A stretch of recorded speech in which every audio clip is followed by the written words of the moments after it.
Hi, I'm Emily, and I am here with Maya Murphy's attorney, Eva Marie Franco Fox. Attorney Fox practices at Maya Murphy's office in Westport, Connecticut, and is admitted to practice law in both Connecticut and New York. My question today for Attorney Fox is, what can a Connecticut prenuptial agreement say about the income of the parties? Premarital agreements can address how the income of the parties will be treated during the course of the marriage and in the event of the death of one of the parties or a divorce. In fact, postnuptial agreements can also address this issue. So, how can the agreement address income?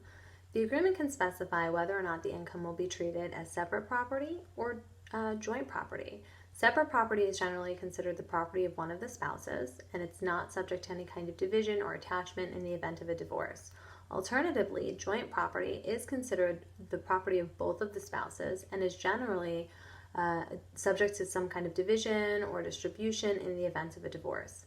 So, the agreement can specify how the income of the parties will be treated. Will they keep the income separate, or will they keep it commingled or jointly owned? Now, the agreement should also contemplate what happens in the event that separate property is commingled. Does it convert it to joint property? So, for example, the agreement states that the income of the parties will be considered their own respective separate property, but the parties have their paychecks deposited into a joint account, so that then convert it to joint property. In order to really answer that question, the agreement needs to specify what makes joint property, what comprises joint property. So, for example, is it property that's acquired in both names? Is it property that both parties need to contribute to financially? If they're contributing to it financially, does it need to be equal contributions, or is it okay if one contributes more than the other? Is it property that both parties need to consent to the acquisition of? So it really needs to be addressed in specific detail for the parties to understand the consequences of something like depositing separate property or separate income into a joint account.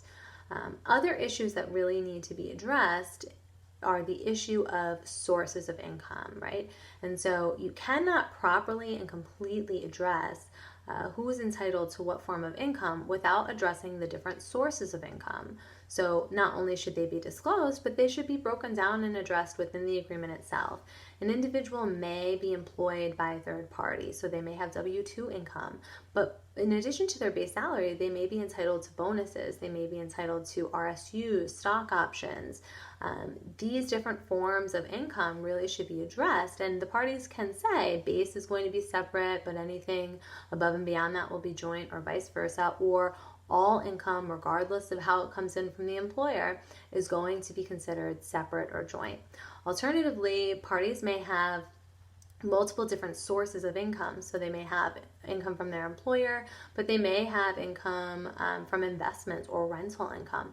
The agreement should specify, are all these different sources of income going to be treated the same? Are they going to be treated differently? And if so, how? This is really the best way in order to prevent any kind of disputes in the future, any kind of uncertainties between the parties in the future. By addressing it clearly and sufficiently within the agreement, the parties can prevent, hopefully, future litigation as to any kinds of rights or obligations to any property sitting in any account or anything that was acquired using their different incomes. If you have any questions about how to address this issue within your agreement, it's important that you consult with an attorney. It may appear to be a black and white issue.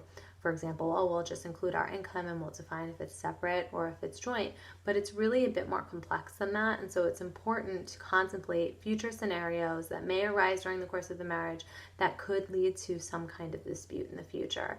And so the best practice is to consult with an attorney during the negotiation and the drafting process to make sure that you have a thorough and complete agreement that addresses your needs and protects your interests in the future. Attorney Fox is available 24/7 and can be reached by calling 203-221-3100. You can also email Attorney Fox at efox@mayalaw.com, and please visit mayalaw.com for more information.